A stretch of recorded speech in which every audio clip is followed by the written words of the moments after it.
देखो दोबारा मैं बता रहा हूँ, सपोज कर लो आपने इस बिल्डिंग को प्लॉट करना है अपनी शीट के ऊपर, आप क्या करोगे, आपको ये कॉर्नर भी चाहिए, आपको ये कॉर्नर भी चाहिए। अगर सपोज कर लो हम ऊपर वाला कॉर्नर देख रहे हैं, तो सबसे पहले हम क्या करेंगे, अब इसके लिए इस कोने को प्लॉट करने के लिए हमें दो मेजरमेंट चाहिए। हमारे पास ये चेन लाइन फिक्स है, हमारी शीट पे भी चेन लाइन लगी हुई है। अब हम इस कोने को प्लॉट करने के लिए हमें एक इस डायरेक्शन में मेजरमेंट चाहिए, एक इस डायरेक्शन में मेजरमेंट चाहिए। अब इस डायरेक्शन में मेजरमेंट कैसे आएगी, सबसे पहले हम क्या करेंगे, ये जो कॉर्नर है, कॉर्नर किस पॉइंट पे चेन लाइन के ऊपर 90 डिग्री बना रहा है उस पॉइंट को मार्क कर लेंगे। ये पॉइंट आ गया। जब हमने ये वाला पॉइंट मार्क कर लिया, उसके बाद हम ए से लेके इस पॉइंट तक की डिस्टेंस मेजर करेंगे, चेनेज मेजर करेंगे, लेंथ मेजर करेंगे। क्लियर है? जब हमने ये लेंथ मेजर कर ली, उसके बाद हम इस पॉइंट पे आ गए, फिर उसको हमने स्केल ऑफ करके काट के शीट पे बना लिया। अब जब हम इस पॉइंट पे आ गए तो हमें ये डिस्टेंस पता होना चाहिए। ये ऑफसेट डिस्टेंस मेजर, दूसरा जो मेजरमेंट होती है वो होती है ये वाली मेजरमेंट, लेटरल मेजरमेंट। जब आपको ये मेजरमेंट भी मिल गई, तब आपको ये कोना आ गया, आपको ये कोना मिल गया। ऐसे ही जब आप ये वाला कोना करोगे तो इसके बिल्कुल परपेंडिकुलर यहाँ पे कोई पॉइंट आएगा, उस पॉइंट की जो है लेंथ ए तक की मेजरमेंट करोगे और उस पॉइंट से ये डिस्टेंस मेजर करोगे। अगर ये परपेंडिकुलर ऑफसेट है, बिल्कुल चेन आपके पैरेलल है बिल्डिंग के, तो ये बराबर ही होगी इस पॉइंट से। तो इस तरीके से ये वाला कोना भी प्लॉट किया जाएगा और दो कोने बिल्डिंग के प्लॉट हो जाएंगे। क्लियर है ये? Yes sir. अगली स्लाइड देखो, अगली स्लाइड में मैं आपको दोबारा चीज समझाता हूँ। ये ये देखो, अब ये सारा प्रोसीजर वही है। सपोज कर लो, दिख रही है मेरी फिगर ये सबको? अब ये देखो, यस अब हमारे सर। अब सपोज कर लो ये फिगर है। अब इस फिगर के अंदर देखो, हमने हमारी जौन सी हमारे दो मेन सर्वे स्टेशन है, कौन सी है, ए पॉइंट है, ये बी पॉइंट है। क्लियर है? दिख रहा है सबको, station point A, station point B. ठीक है? अब हमें हमें क्या कहा गया है, हमें चेन सर्वे करना है। हमने सब कुछ कर लिया, हमने ए बी सिलेक्ट कर लिया, इसकी लोकेशन लगा ली, हमने इसके बीच में स्ट्रेट पाथ भी स्टेब्लिश कर लिया, हमने रेंजिंग भी कर ली, ए बी पे रॉड भी लगा दी, ए बी के बीच में स्ट्रेट पाथ स्टेब्लिश हो गया। इतना काम हो गया। अब हमने क्या करा, इसके अलोंग चेन बिछाई, हमने चेन भी बिछा ली, टोटल लेंथ भी मेजर कर ली। क्लियर है? चेनिंग भी होगी। अब हमें क्या करना है, अब ये एक बिल्डिंग है, इस बिल्डिंग को प्लॉट करना है। अब हम क्या करेंगे, इस बिल्डिंग को प्लॉट करने के लिए हमें ये इसकी लोकेशन चाहिए, इस कॉर्नर की, और इस कॉर्नर की लोकेशन चाहिए। हम क्या करेंगे, इस बिल्डिंग को पहले ये कोना पकड़ेंगे, इस कोने से क्या करेंगे, परपेंडिकुलर ऑफसेट लगाएंगे चेन लाइन के ऊपर, सच दैट कि ये लेटरल मेजरमेंट जो है ये इस चेन लाइन के ऊपर 90 डिग्री पे हो। अब एक पॉइंट मिल गया हमारे पास, ये पॉइंट जहां पर ये वाला कोना जौन सा है इस चेन लाइन के ऊपर 90 डिग्री बना रहा है। अब हमने ये कोना लोकेट करना है, कैसे करेंगे, अब हम बी पॉइंट से लेके इस कोने तक का एक मेजरमेंट करेंगे अलोंग द चेन। क्लियर है ये? उसके बाद इसी पॉइंट से ये डिस्टेंस मेजर करेंगे, ये ऑफसेट होता है परपेंडिकुलर ऑफसेट। इससे क्या होगा, हमारे पास इस कोने की पोजीशन आ जाएगी। जब हम इसको पेपर पे बनाएंगे तो हम क्या करेंगे, यस सर। इतना डिस्टेंस स्केल ऑफ करेंगे, इतना डिस्टेंस स्केल ऑफ करेंगे, तो हमारे पास ये कोना आ जाएगा। इसी तरीके से हमने जहाँ पे बिल्डिंग एंड हो रही है, इस कोने की पोजीशन लोकेट करनी है, तो वो कैसे करेंगे, इस कोने से इस चेन लाइन के ऊपर परपेंडिकुलर थ्रो करेंगे। सपोज कर लो ये पॉइंट आ गया। अब ये ऊपर वाले पॉइंट से यहाँ तक का डिस्टेंस पूरा मेजर करेंगे, ये डिस्टेंस पूरा मेजर करेंगे, ये इतना डिस्टेंस। जब हमने ये डिस्टेंस मेजर कर लिया अलोंग चेन लाइन, उसके बाद हम क्या करेंगे, ये ऑफसेट मेजर करेंगे, परपेंडिकुलर ऑफसेट। इससे हमारे पास यहाँ से लेके यहाँ तक का डिस्टेंस भी आ जाएगा और यहाँ से लेके यहाँ तक का डिस्टेंस भी आ जाएगा। इसको स्केल ऑफ करेंगे, अपनी शीट के ऊपर जब बनाएंगे तो हमारे पास ये कोना भी आ जाएगा। इन दोनों को ज्वाइन कर लेंगे तो हमारे पास बिल्डिंग के दो एंड पॉइंट आ जाएंगे, स्टार्टिंग पॉइंट और एंड पॉइंट। क्लियर है ये?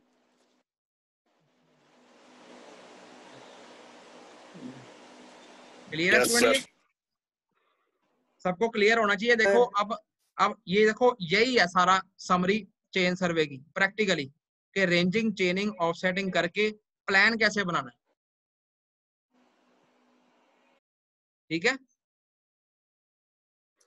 सर? अगर हम किसी बिल्डिंग को, जैसे सर ये बिल्डिंग दी हुई है, हाँ जी, सर ये इसके पॉइंट्स, हाँ जी सर, इसके सर पॉइंट्स हम निकाल रहे हैं सर, एक ए विद रिस्पेक्ट टू ए भी कर सकते हैं और बी भी कर सकते हैं ना? वो तो एक स्टेशन ही लेना पड़ेगा हमें एक टाइम पे। हाँ, नहीं इसमें हाँ जैसे मर्जी कर लो, चाहे आप यहाँ से यहाँ चले जाओ या यहाँ से यहाँ चले जाओ, जैसे आपका ट्रेवर्स मूव कर रहा है। अब देखो ये तो एक ही लाइन है ना, जब ट्रेवर्स बनता है ना, आपको मैंने शुरू में बताया था बहुत सारी लाइंस होती हैं, A B, B C, C D, D E, E A. जैसे जैसे आप हाँ मूव जी, कर रहे हो वैसे वैसे करी जाओ। ठीक है सर। ये तो एक लाइन से आपको डिटेल में पढ़ाया जा रहा है ना, ऐसी सारी लाइनें को करके फिर जोड़ देते हैं, पूरा प्लान बना देते हैं। सर लेकिन सर अगर हम ये बिल्डिंग सर जैसे हमने बी से लिया, हाँ जी, बी से फर्स्ट कॉर्नर ले लिया सर इसका, हाँ जी, सर पहले बी से सेकंड कॉर्नर, हाँ जी, हाँ जी, हाँ जी, बी से सेकंड कॉर्नर। सर अगर हम ए से लेते तो पहले सर ए से फर्स्ट कॉर्नर लेते और ए से ही सेकंड कॉर्नर लेते ना। हाँ जी, हाँ जी, हाँ जी, हाँ जी, एक से ही लेना है, ऐसे मिक्स नहीं करना। ठीक है सर, एक, चाहे आप बी टू ए मूव करो, चाहे ए टू बी मूव करो। ठीक है सर, ठीक है। ये देखो, ये सारा प्रोसेस जो सा है, ये पॉइंट वाइज पॉइंट एक्सप्लेन किया गया है। अगर पेपर में आ गया तो आपने इसको अपनी भाषा में, अपनी इंग्लिश बना के विद डायग्राम एक्सप्लेन करना है। इसीलिए मैंने आपको ये पेजेस दिखाए हैं कि आपने पेपर में लिखना कैसे होता है। ये क्लियर है? ये यस सर, यस सर। अब क्लियर है? अब ये हो गया परपेंडिकुलर ऑफसेट। अब कोई अनअवॉइडेबल सर्कमस्टांस हो गया तो यहाँ पे ए से ये कोई ऑफसेट इन्होंने ऐसे ही शो कर दिया, जनरल टेढ़ा ऑफसेट, इसको ओब्लिक ऑफसेट कहते हैं। ओब्लिक ऑफसेट के लिए वैसे हर कोने को प्लॉट करने के लिए दो दो लाइनें चाहिए होती हैं, इसमें सिर्फ जनरल शो ही किया गया कि ये ओब्लिक लाइन है। तो आप ओब्लिक ऑफसेट भी ले सकते हो, पर ओब्लिक ऑफसेट हमेशा इग्नोर ही किए जाते हैं क्योंकि उसमें एरर का चांस बहुत ज्यादा होता है।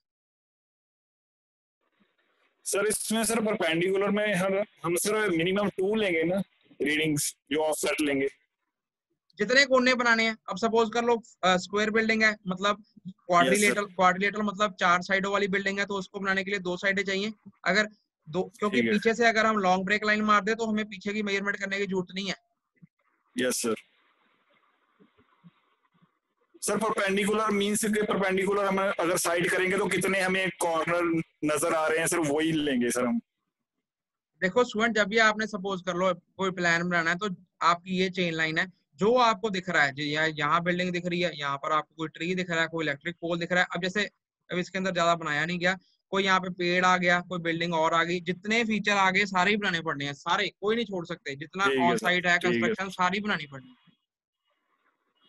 सर। जैसे सर ये ऑब्लिक ऑफसेट हो गया सर, इसमें हाँ तो जी, ज्यादा कॉर्नर दिखा रहे थे सर, मिनिमम 3 तो दिखेंगे ही सर यहाँ से, हाँ, तो सर 3 लेंगे ना। ये तो जनरली बनाया गया है। अगर आपने ओब्लिक ऑफसेट बनाना है तो हर कोने के ऊपर दो दो आर्क लगती हैं, जैसे मैंने आपको पीछे बताया था। Yes sir. तो इसमें सर तो इसमें तो सिर्फ 3 बनेंगे ना फिर सर, जैसे इसमें ऑब्लिक देखो, हो गया सर ये। अगर ओब्लिक बनाना है तो स्टूडेंट देखो, पहले आप ये कोना पकड़ना है तो आपको यहाँ से लेके यहाँ तक इसके लिए आपको 2 स्टेशन चाहिए। अब अब मेरी बात, अब आपको ए से बी, इसके लिए आपको अगर इसी 2 स्टेशनों पे काम करना है तो ऐसे करना पड़ेगा। ए स्टेशन है, बी स्टेशन है, ये कोना बनाना है, ए से बी तक का, ए का डिस्टेंस इस कोने तक नापो, बी का डिस्टेंस इस कोने तक नापो, उसको मेजर करके उसको स्केल ऑफ करो, उससे आर्क लगाओ। फिर उसके बाद टॉप का, ए का डिस्टेंस टॉप वाले कोने तक नापो, बी का डिस्टेंस दोबारा टॉप वाले कोने तक नापो, आर्क लगाओ, 2 पॉइंट मिल गए तो कोने 2 मिलेंगे। ठीक है सर। और ऑब्लिक में सर दोनों स्टेशन सर आएंगे, काउंट करेंगे सर। ओब्लिक, हाँ, ओब्लिक में 2 आर्क्स आती हैं जब आप, हाँ ठीक है ये सर। बात है, ओब्लिक में 2 आर्क्स आती हैं। जैसे ये आपको पिछला डायग्राम दोबारा दिखाता हूँ। ओब्लिक में ये देखो, यही सपोज कर लो। अब ये देखो, ये कोना, अगर ये कोना बनाना है तो ये डिस्टेंस भी मेजर करना पड़ेगा, ये डिस्टेंस भी मेजर करना पड़ेगा। ये कोना बनाना है, ठीक है सर, ये डिस्टेंस भी मेजर करना पड़ेगा, ये डिस्टेंस भी मेजर करना पड़ेगा। ठीक है सर, ठीक है। क्लियर? ओब्लिक जनरली इसमें क्या होता है, हौच पौच काम, कॉम्प्लिकेटेड ज्यादा, इसमें गलती होने के ज्यादा चांस होते हैं, इसलिए परपेंडिकुलर ऑफसेट फास्ट होता है और एक्यूरेट भी होता है। ठीक है सर। और किसी ने कोई पूछना है पूछ लो आराम से, कोई हमारे को भागना नहीं है, हमने आराम से पूछ लो भाई, ये ना हो कि आपको समझ ना आए, समझ आ जाए बस। क्लियर है? आगे चले, आगे चले। Yes sir. Yes sir. चलो आगे चलते हैं। अब स्टूडेंट, अगर मीटिंग ओवर होगी सारे दोबारा ज्वाइन कर लेना। फिलहाल कितने बच्चे हैं? 19 बच्चे हैं पार्टिसिपेंट्स मुझे मिला के। अगर मीटिंग ओवर होगी दोबारा ज्वाइन कर लेना, 12:50 तक हम यहीं पे हैं, ठीक है ना? अब नेक्स्ट टॉपिक करेंगे।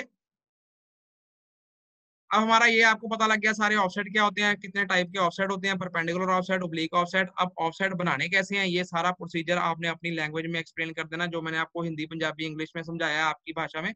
उसके बाद ये देखो, ये सारा एक्सप्लेन किया गया विद डायग्राम, आपने सारा कुछ ये एक्सप्लेन कर देना। क्लियर है यहाँ तक?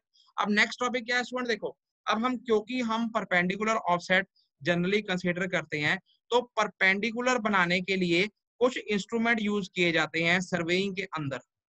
क्लियर है? किसी लाइन के ऊपर परपेंडिकुलर 90 डिग्री बनाने के लिए कुछ इंस्ट्रूमेंट है जो कि सर्वेइंग में यूज किए जाते हैं, वो हम नेक्स्ट टॉपिक में पढ़ेंगे। Instrument used for setting out right angles.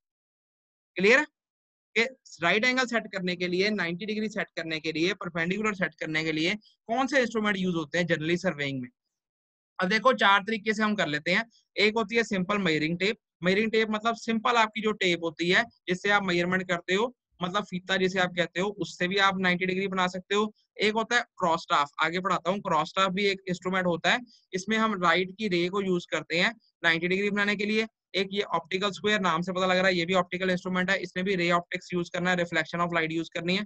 और उस पर प्रिज्म स्क्वायर, प्रिज्म स्क्वायर में भी एक इंस्ट्रूमेंट होता है छोटा सा, उसके अंदर प्रिज्म लगा होता है, और प्रिज्म के साथ हम क्या करते हैं, लाइट को यूज करके 90 डिग्री बनाते हैं। डिटेल में हम कल के लिए चीज हम डिटेल में पढ़ेंगे। क्लियर है? क्लियर है? Yes sir. अब स्टूडेंट यहाँ पे लेस देन 1 मिनट शो हो रहा है। मैं क्या कहता हूँ, दोबारा ज्वाइन करो। 19 बच्चे हैं, 19 के 19 दोबारा ज्वाइन करो। मैं इसको एंड कर रहा हूँ, ये लेस देन 1 मिनट शो कर रहा है।